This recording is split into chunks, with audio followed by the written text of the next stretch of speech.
Hey guys, it's me again. 2 videos in one day. This video is just gonna wrap up some of the stuff I encountered in Canada. No one really, like, certain people here knew what I went through, but people in Jamaica, some of them don't really know some of the things I went through. So I'm just here to wrap it up. And I'm just gonna be completely honest. I'm not gonna hold back anything. I'm just gonna explain everything. I don't even know where to start. Back in some previous videos that I've done before, I shared the story with you guys about how I almost got turned back at the airport because the guy was just being a hard ass. And when I mentioned my dad, he became more lenient, became more understandable when I told him about my dad. Like, when I look back, I'm like, what if I got sent back to Jamaica? That would have been so embarrassing. Yet some people would have been happy because they would have been like, oh, she decided to go to Canada and she got sent back. She did not even make it past the airport. I just want to give shout outs to everyone who helped me with my journey when I was, throughout my entire journey, my Canada journey. The first place I lived, that lady really helped me, showed me around St. Catharines. I used to live in St. Catharines at the time. Then I decided that I didn't want to live there anymore because of some problems here and there. I'm not gonna get into that. And then this other girl, I met her at school, and she decided to, take me in for a bit to, until I was able to find somewhere else to live. You appreciate it? I appreciate it, even though it wasn't easy. Back then, it was better when my dad was here in the country because at least he could send me money to buy food. Again, I was looking for a job. Every single weekend, I used to go to the mall to drop off resume. I printed off so many resumes, and I used to go from store to store giving out my resume. I applied for every job you can think of. Babysitting, I have no experience in those, but I just wanted something to live off of. Yeah, I left that girl's house. Got like a house for myself, not a house, like a bedroom. When I got that bedroom, it was in January. My dad wasn't here at the time, so I had to depend on my mother to pay my rent. The rent was, I think, $425 Canadian. That was like 42,000 Jamaican dollars, right? And she would send that money every month to pay my rent. Every month. It wouldn't be late. It was never late. My rent was paid on time. Shout out to my mother. But sometimes when, like, let's say the rent was $425 or whatever, and she would send like $445. I had like $20 left over, and $20 a month to buy food here, it's not very much. And it was a struggle for me to use that $20 to buy food. Like, what can $20 buy? I used to buy like rice, because you can't eat rice every day. I used to eat rice and nothing. Tell all my Jamaican people that I didn't come here with gold spoon in my mouth. Back to what I was saying. $20, sometimes I used to eat just rice by itself. No chicken, no nothing. By itself. Sometimes I used to buy like craft dinner, mac and cheese, cook that by itself. I went sometimes a couple days without eating anything. I could not even afford bottled water because I think that was too much money for me then. to buy bottled water. So I used to drink the water from the tap, which is fine. But I'm just saying this to say I could not even fit a bottle of water in my budget. Right? That was in St. Catharines. I was there with no family member. If something had happened to me while I was there,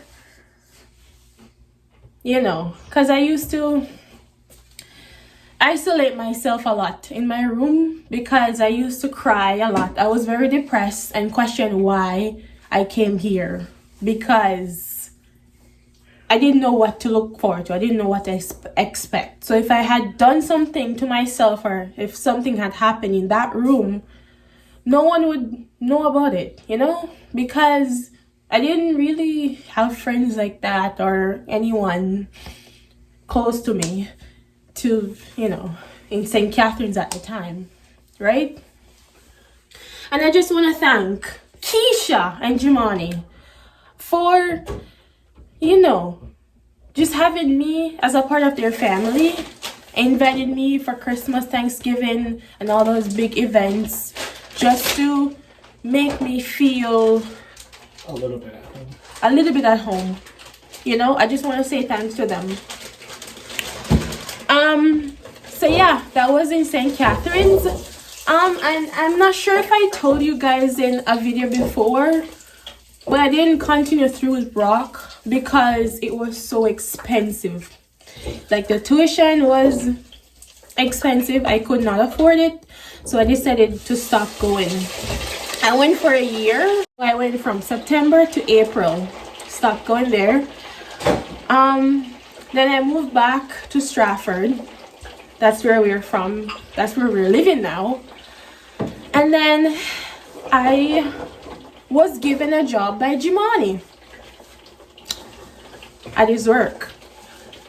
So that place, I got a job as a summer student. It was hot. It was dirty. I have like videos of me working there. What I basically used to do there, I used to work like load parts on a furnace. You know, furnace, when you think of furnace, it's hot. But I didn't mind that. I used to work straight midnights for 5 months there. But I didn't mind the midnight shifts. I didn't mind the heat. I didn't mind anything because I had a plan in my head, even though it wasn't like straightforward. My plan was to work for the summer, save up enough money so I could go back to school September. In August, I didn't know what to do with myself.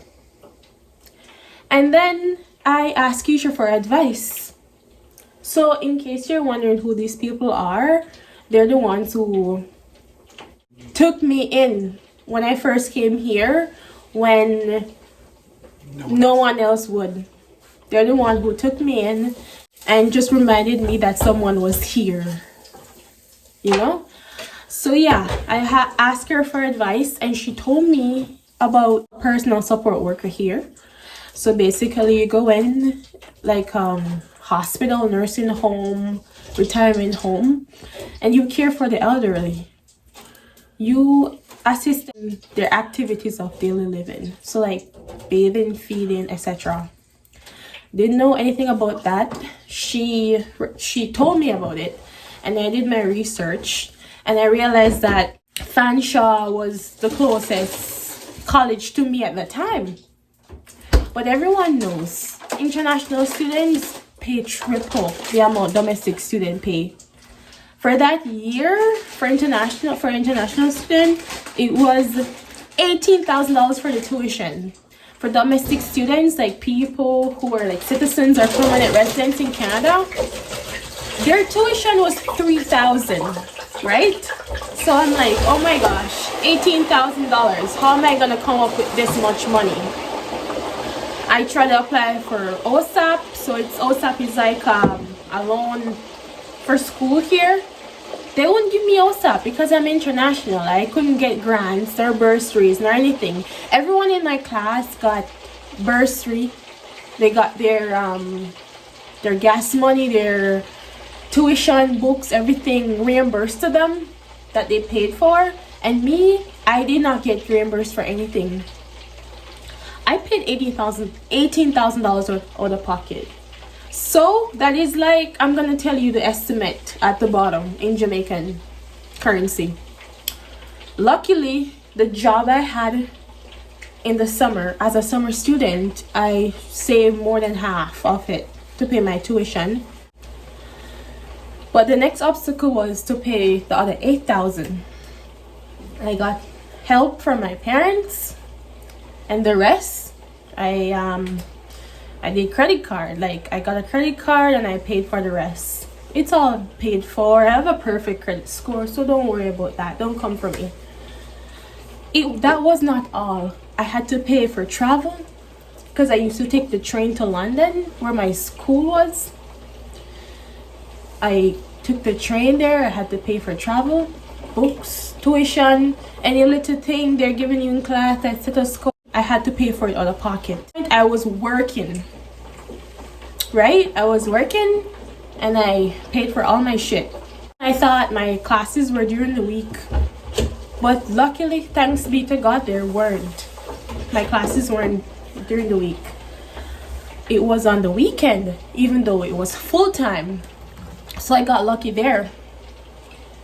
If my classes were during the week, I would have to rent somewhere in London so I could go to school, and to rent in London, I would have to have a job. So because my classes were on the weekend now, I had to figure out somewhere to stay, right? I had to figure out somewhere to stay for the weekend so I can go to my classes. Well, the first while, I met this girl when I started school, and she was from Jamaica. So she told me I could stay at her place while I was going to classes on the weekend. Couple months after that, another opportunity came up, right? Before I get into that, I used to work 4 days a week at Tim's work. So I could have enough money to survive on the weekend when I was going to school, right? To pay for my stuff, my transportation, my schooling stuff. So yeah, I decided to like start doing Airbnbs. It would have been too expensive. And this one time nothing wasn't working. I didn't have anywhere to stay. And I was crying. And I went outside after class because I didn't have anywhere where to stay that night in London, because the Airbnbs were like $120, $140 a night. So this one lady saw me crying. She's also black. She's from Africa. She's like, hey, why are you crying? And I told her, and she's like, I think we should look out for each other, and I have an extra bedroom at my house. You can come stay there because my son is not here right now, and all of that. So this was like 3 months into school. I wasn't really used to anyone in the class, but I was always nice to people. And then my personality was just amazing. So I stayed at her house in like her son's room and all of that. After a while, her son came back home. So she told me that her son is gonna, take over the room. So I'm like, oh my gosh, what am I gonna do now? And this lady told me I could have her bed. She was sleeping on the couch at that point.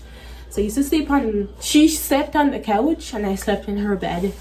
And then she's like, you don't have to pay me anything. All I want in return is for you to help me with my schoolwork. Because she was in her 50s, and the way things are in college now, it's just fast-paced. So I used to help her with her quizzes and everything. And then COVID hit, school got canceled, and then we were supposed to restart our placement. So then I messaged her and asked her if I could stay at her house again to finish my placement. But she said that because she's like diabetic, and so it's not going to be possible. But if it comes down to the worst case scenario and I absolutely don't have anywhere to stay, I'm always welcome there. So I'm like, okay. I felt bad. I didn't want to do that to her because I didn't want to somehow get her sick. And so she, you know, because with her and her illnesses and everything. Then my classmate hit me up like 1 week before the placement, and she's like, hey, how's it going? I'm like, just here looking for Airbnbs, you know, so I can stay to finish up my placement. And she's like, no, why would you do that? And she's like, come stay at my house, I'll just give you the couch to sleep on. And she gave me her couch to sleep on, and I slept on there until I got through my placement. And I am so grateful for everyone who helped me through the process, because if it wasn't for those people, I would not have been here right now, you know. And then after I was done with my placement, I was, again, Keisha gave me the advice to, recommended the place where I'm working now. She's like, yeah, you know, you should apply. So before I finished my final placement, before I had my certificate and everything, she told me one day when she was drunk that I should apply for this place because you're short on these type of jobs in the healthcare. So I'm like, I don't think they'll accept me because I don't have my stuff yet. And she told me again, she's like, you should apply. So I applied. I got a bit of experience before I could finish off my placement. I finished my during my placement, I was a pro at it. So yeah, I finished it off, and yeah, I'm now working full-time. My whole journey in Canada was not easy. I had a lot of obstacles, and like some of my siblings had no idea what was going on. They always thought that I was living this luxury life, which was not the case. I struggled a lot when I came here. But as each obstacle came my way, I tried to overcome it, right? And I did not tell my parents half of the stuff I was going through at the time. Maybe some of these things I'm telling you guys, it's the first time they're hearing it, because I didn't want them to worry. I didn't want them to worry about me. I just wanted to just try and go through it, you know? Being an adult. Being an adult. Yeah, being an adult. And here I am today, you know, just telling you guys my story. And I just want to repeat it. It was not easy. I had to go through I went down some roads I didn't expect to go down. I just want to say one more thing before I end this video. The people that are judging that I came here, after watching this video, I hope you'll have some sort of understanding, because I know you guys are not dumb. Please have some understanding. Watch the video and take it in, soak it in. And I'm sure half of you guys being as successful as I was, because I don't have the strength. It takes a lot of strength and courage to do what I did.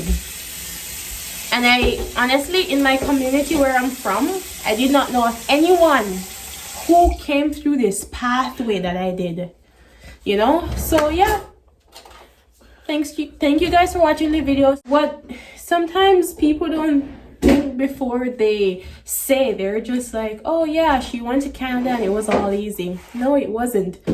I hope you guys enjoy this video. Yeah, don't forget to like, share, comment, subscribe, turn on the post notification bell, and I'll see you guys the next time.